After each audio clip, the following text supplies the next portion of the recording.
tal? Muy buenas tardes, qué gusto que inicien con nosotros una nueva semana aquí en la UNAM Responde, el espacio informativo de TV UNAM, que nos permite acercarnos a temas que nos tocan sí como universitarios, como individuos, pero también como sociedad. Hoy en la entrevista platicaremos sobre periodismo y los riesgos de ejercerlo aquí en América Latina. Esto lo haremos de la mano del periodista Óscar Martínez. Además, conoceremos una de las reservas ecológicas más importantes y sorprendentes de nuestro país, que tiene que ver con el cielo. Les comentaremos también algo sobre una convocatoria que tiene que ver con la niña y la mujer en la ciencia. Quédense con nosotros, comenzamos.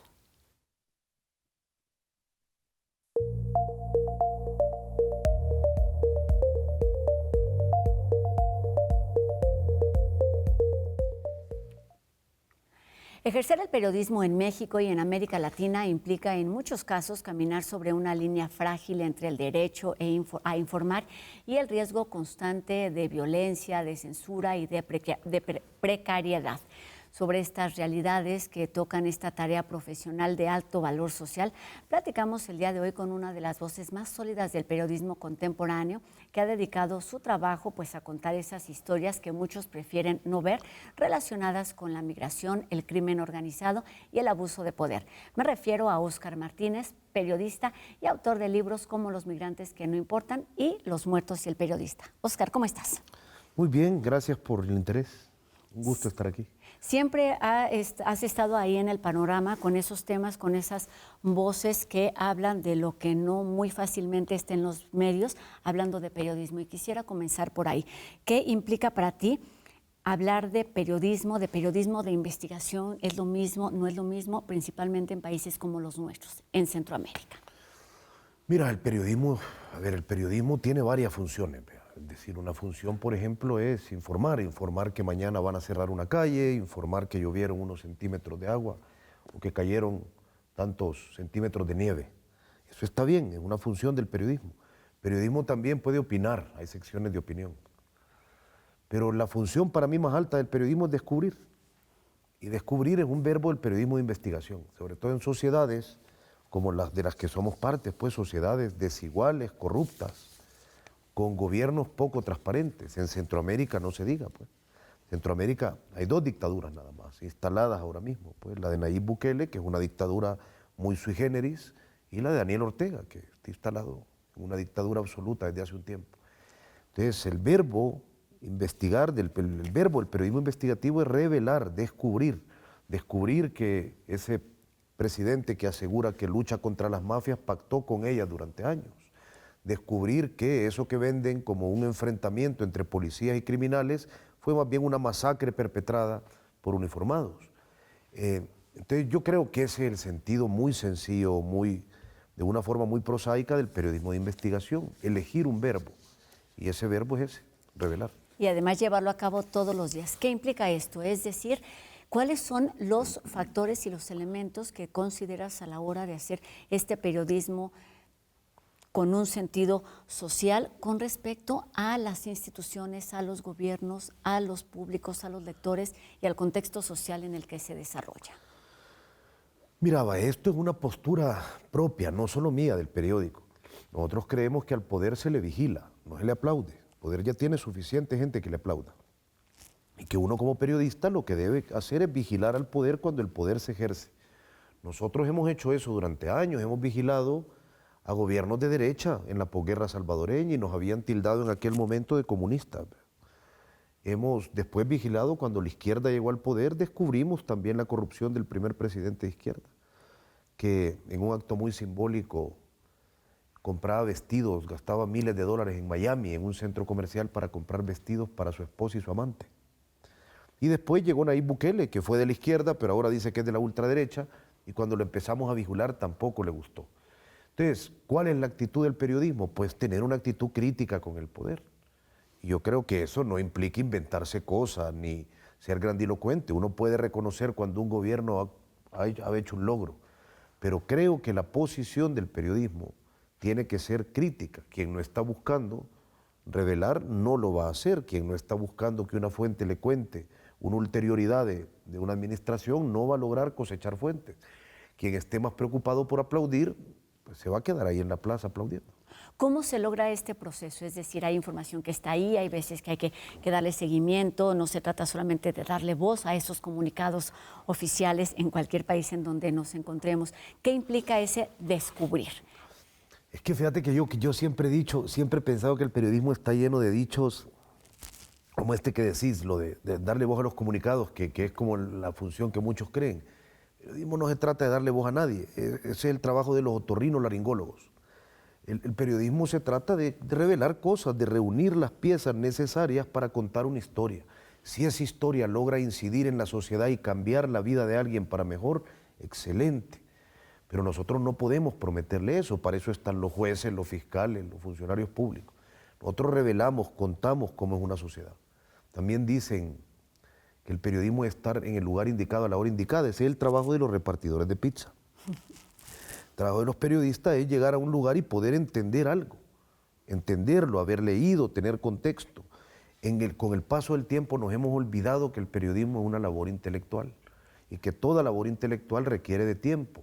Ahora las redacciones están llenas de muchachos y muchachas pagados muy precariamente, a los que les piden hacer 5 notas al día. Eso es un trabajo más bien de escribano, no de periodista. Lo que empezábamos hablando, para poder ejecutar un verbo tan pesado como revelar, un periodista necesita tiempo. Y parece que el tiempo es una joya cada vez más escasa en el mundo del periodismo. Y esto tiene que ver con lo que a nivel sistémico se quiere ocultar o preferiría los gobiernos no revelar. ¿Qué es lo que se tiene que hacer para que esto ocurra? Bueno, yo lo que creo que uno tiene que entender, un periodista tiene que consumir mucha información. Cada vez es más difícil hallar dónde consumir información de calidad, pero un periodista tiene que consumir información, tiene que leer informes, tiene que estar al tanto, si es un periodista de política, de lo que ocurre en el Congreso, entender sus mecanismos. El periodista debe cultivar fuentes. Es un verbo metafórico, pero las fuentes se cultivan. Uno no llega un día y le dice a una fuente, contame tus secretos. Uno trabaja esa fuente, le genera confianza, abre una relación de periodista-fuente, no de amigos. Yo nunca he sido amigo de mi fuente. No creo que sea una buena idea. Y con el paso del tiempo esa fuente responde. Y algún día te llaman, como nos ocurrió, y te dicen, quiero mostrarte unos documentos. Y cuando abrís ese sobre Manila, lo que esos documentos revelan es algo que luego tenés que constatar en el proceso investigativo, pero lo que esos documentos como punto de partida revelan, hacen que esa relación de años, de meses, valga la pena. Y luego eso puede tener efectos complejos que puede llegar a la muerte de periodista. En México se suman alrededor, hasta este momento, a partir del 2020, por lo que se sabe, 176 periodistas asesinados. ¿Por qué el periodismo es una profesión de riesgo? ¿Qué es lo que se quiere acallar? Tenés razón, este país es muy... Bueno, hemos tenido muchos colegas asesinados aquí. Yo viví 5 años aquí, ejercí. Algunos de los que los conocíamos muy bien, algunos de los que fueron asesinados. Pero bueno, ¿quieren callar qué? O sea, un país donde hay tanta violencia, donde hay tanta corrupción aún, donde siempre la ha habido, varias administraciones, es un país que necesita echar sombra sobre muchas esquinas. Es decir, el grupo de criminales que gobierna en un ejido del norte, en el ejido Jacumé o en el ejido o en el Sázabe, no quiere que el mundo conozca lo que hacen. Quieren moverse con naturalidad, quieren actuar con impunidad. Cuando alguien publique en una gaceta o en su página de Facebook, en sus medios personales, como los tenían muchos de los colegas que han sido asesinados, eso molesta, eso incomoda, porque es echar un rayito de luz donde se pretende la oscuridad absoluta.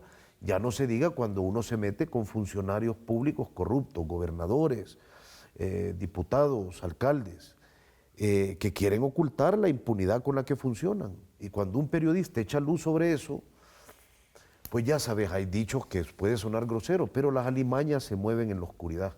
Ahí les gusta. ¿Cuáles son esos temas sensibles que a ti te han movido, esos temas delicados sobre los cuales quieres echar luz? Durante mucho tiempo estuviste en México hablando sobre los migrantes y justo me parece que eso pasó. No los migrantes que se iban y que eran maltratados del otro lado de la frontera, sino estos migrantes que venían de otros países buscando buenas o mejores condiciones y que encontraban en México un territorio hostil. Mira, a mí siempre me ha interesado ocupar el periodismo o intentar utilizarlo, y creo que Alfaro también, ha sido una de las líneas del trabajo del Faro, del periódico cuya redacción dirijo, que es contar la impunidad, es decir, contar quienes la padecen y quienes la ejercen, porque la impunidad es un acto de desbalance. Quienes la ejercen normalmente tienen mucho poder y quienes la padecen normalmente no tienen ningún poder. Eso pasaba con los migrantes. Es decir, cuando cruzaban México, y aquí se hizo una encuesta, Flaxo la hizo hace años, y entrevistaron a los migrantes y les preguntaban a medio camino en un albergue, en Saltillo creo yo, cuántas veces los habían asaltado. El promedio es que habían sido asaltados 5 veces, solo por instituciones, por funcionarios, por empleados públicos. Aparecían hasta los bomberos en las denuncias que habían puesto. Entonces, ese es un perfecto escenario del desbalance. Gente que se sentía con poder atentando contra gente que evidentemente no tenía ningún poder, que iba de paso, que querían una vida fugaz, discreta y anónima, cruzando un México oculto, no el México de las capitales, México de los ejidos, de las vías del tren, de la periferia. Entonces, yo creo que el periodismo debe estar y debe contar esas relaciones de inequidad. Por eso la impunidad me interesa tanto. Y yo creo que es uno de las líneas que he seguido a lo largo de mi carrera. ¿Cómo darle valor a esos temas que, como bien dices, pueden ser o pueden estar muy focalizados? Es decir, lo que ocurre en ciertas regiones con ciertas poblaciones que quizás no son muy numerosas, para que nos interesen, para que nos las apropiemos, digamos, como sociedad. Fíjate que Tomás Eloy Martínez, el gran periodista y escritor argentino, dijo alguna vez que una de las funciones principales del periodista era hacer que lo importante fuera interesante. Y la frase suena muy sencilla, pero no lo es. El periodista debe conocer su método. El mío es escrito, por ejemplo. El periodista de tele conocerá su método y el de radio sabrá cómo hacer un podcast bien. Una pieza bien ejecutada tiene que lograr, aunque esto suene brutal, seco o frío, que una persona en su domingo de descanso, después de todas las tribulaciones de su vida, quiera acostarse en una hamaca y leer sobre la masacre que le estás contando. Y para lograr eso tenés que escribir bien, tenés que saber cómo construir un primer párrafo, tenés, como decía en algún momento Martín Caparrós, que renunciar a aquella idea sencilla de que tenés que hacer las 5W en el primer párrafo, quién, cuándo, cómo, dónde, por qué, porque tu lector es tan tonto que no quiere leer más que un párrafo. Caparrós solía decir que él no escribía para brutos.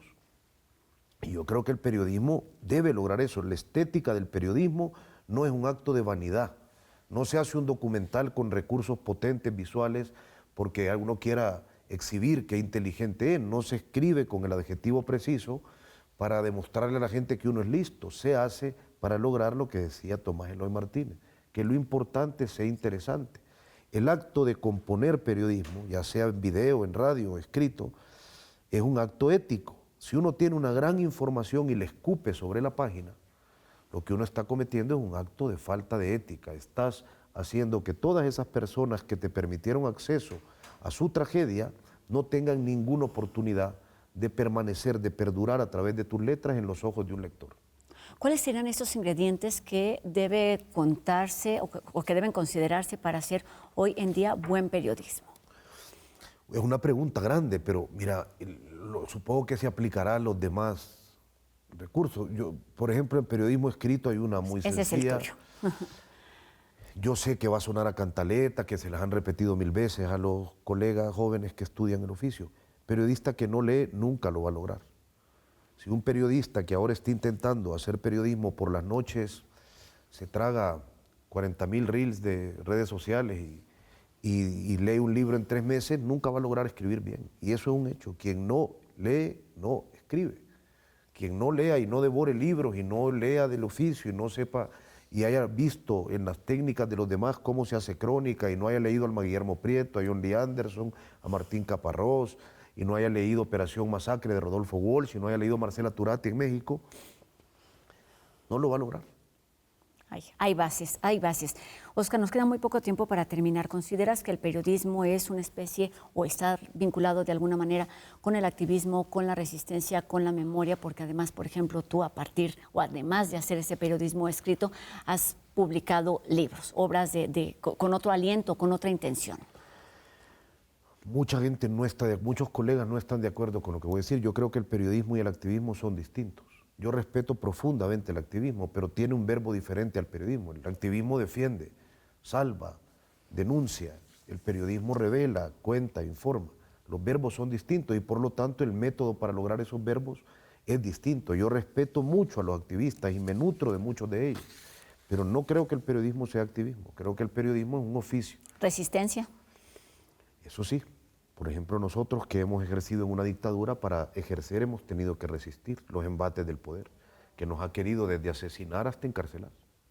Y uno de los motivos por los que te tiene pues, fuera de tu país, haciendo tu labor de manera, digamos, más compleja de lo que implica el periodismo, pero podemos también leerte en tu más reciente publicación que acabas de presentar. O que Bukele, se acaba de El Rey hacer. Desnudo, un libro de anagrames, un libro corto que en 6 ensayos presenta al dictador de mi país. Bukele ridículo, Bukele todopoderoso, Bukele cruel, Bukele distractor, Bukele anti-Bukele. Llega este mes a México, a librerías, en España ya está, pero sí, es el último libro. Pues otro de los periodistas a los que debemos acercarnos, quienes nos dedicamos a esto y quienes están empezando en esta profesión, Óscar Martínez, periodista y autor también, escritor, hay que decirlo así. Gracias por estos minutos para TV UNAM. Gracias, Rosa, muy amable y gracias por tu interés. Gracias, Óscar. Y cambiamos de tema porque, como les platicaba, pues continúa abierta la convocatoria del Instituto de Física de nuestra universidad para participar en el concurso de dibujo infantil Niñas y Mujeres en la Ciencia, una iniciativa que celebra la creatividad y la equidad en este ámbito, abierto para pues niñas y niños de 5 a 12 años en 2 diferentes categorías. Los participantes deben mostrar mujeres investigando, experimentando y descubriendo nuevos mundos, esto en concordancia con el 11F, que además de visibilizar el trabajo de las mujeres en las ciencias, la tecnología, las ingenierías y las matemáticas, busca que las nuevas generaciones se inclinen por estas carreras profesionales. La fecha límite para entregar los dibujos es ya el 13 de febrero. Aunque en cada entrega nuestro Golfo de México nos habla de historia, política o arqueología, su razón de ser está ligada básicamente a la diversidad y hoy nos permite tocar un poco de cielo a lo largo de 144,000 hectáreas de una de las reservas naturales más importantes de todo nuestro país.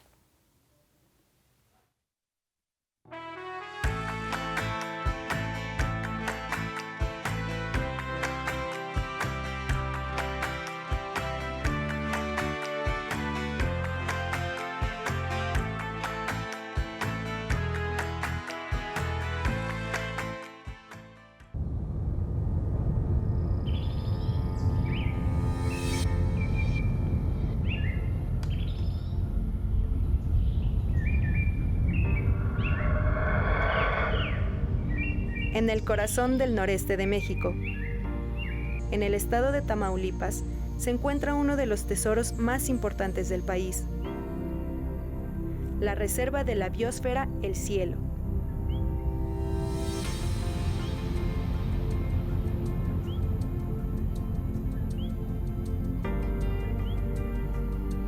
Decretada como área natural protegida en 1985 y reconocida por la UNESCO en 1987. Abarca más de 144,000 hectáreas repartidas entre los municipios de Gómez Farías,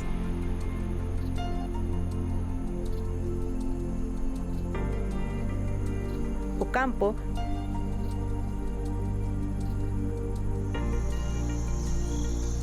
Yera y Jaumabe.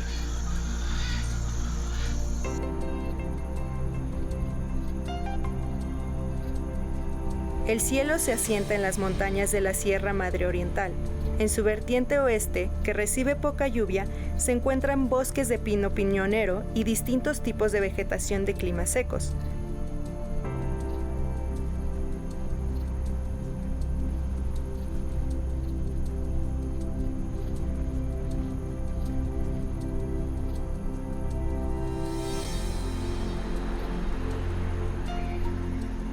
Sin embargo, las laderas del este actúan como una gran barrera para los vientos húmedos del Golfo de México. Al chocar con la sierra, estos vientos descargan lluvias y neblina.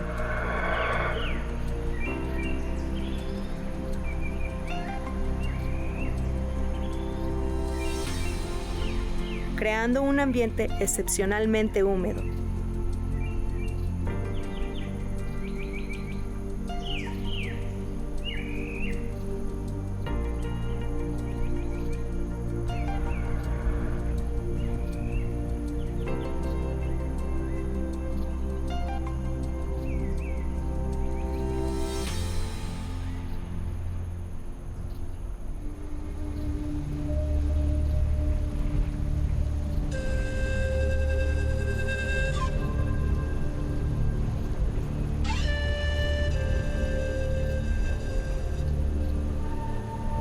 Las diferencias de altitud, que van de los 300 a los 2.200 metros, generan una notable variedad de climas y ecosistemas.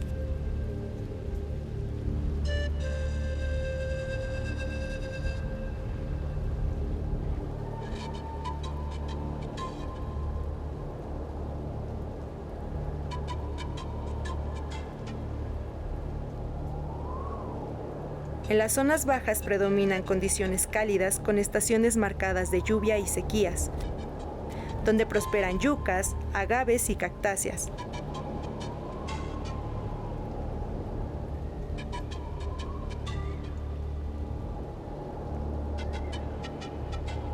Un poco más arriba, el clima es cálido sin temperaturas extremas y con lluvias más constantes, lo que favorece el crecimiento de bosques de pino y encinos.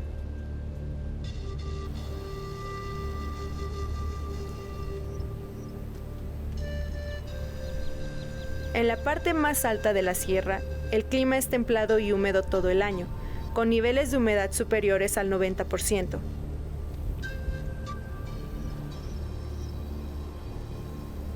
Allí se desarrolla un ecosistema espectacular, el bosque mesófilo de montaña. Árboles de hasta 30 metros cubiertos de musgo, helechos, orquídeas, lianas, plantas trepadoras y hongos. Conviven con especies como el liquidámbar, el haya mexicana y la magnolia tamaulipana, algunas únicas de la región.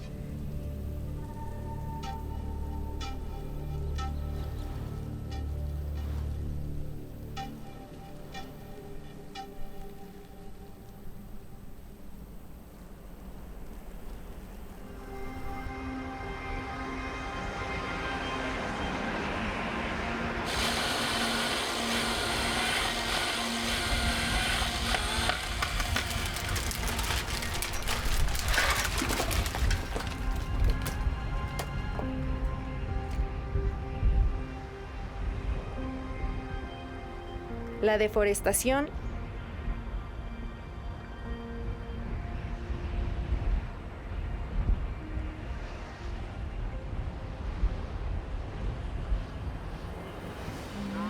la ganadería extensiva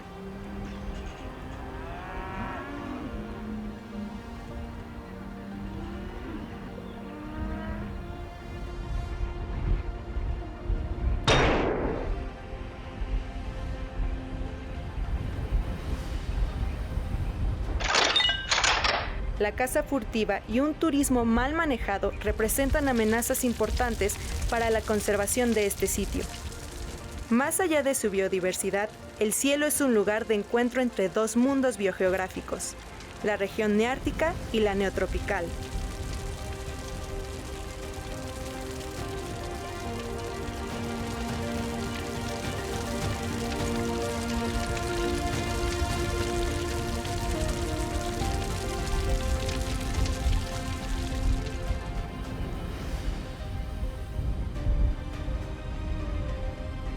Esa fusión lo convierte en un espacio único, donde la riqueza natural de México se muestra en todo su esplendor.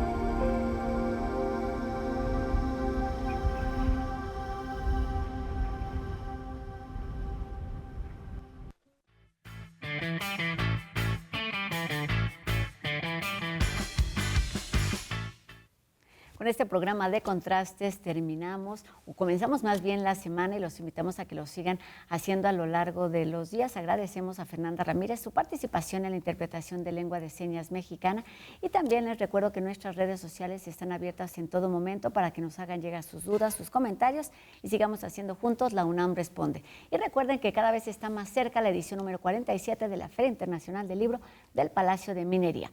Nos vemos aquí mañana, 2:30 de la tarde, en TV UNAM. Adiós. Leer transforma, enriquece, educa, pero sobre todo da libertad. 47 Feria Internacional del Libro del Palacio de Minería, el encuentro literario más importante de la Ciudad de México. Del 20 de febrero al 1 de marzo de 2026. Invita a la UNAM a través de su Facultad de Ingeniería. Tacuba 5, Centro Histórico. Descubre, crea, escribe tu propia historia.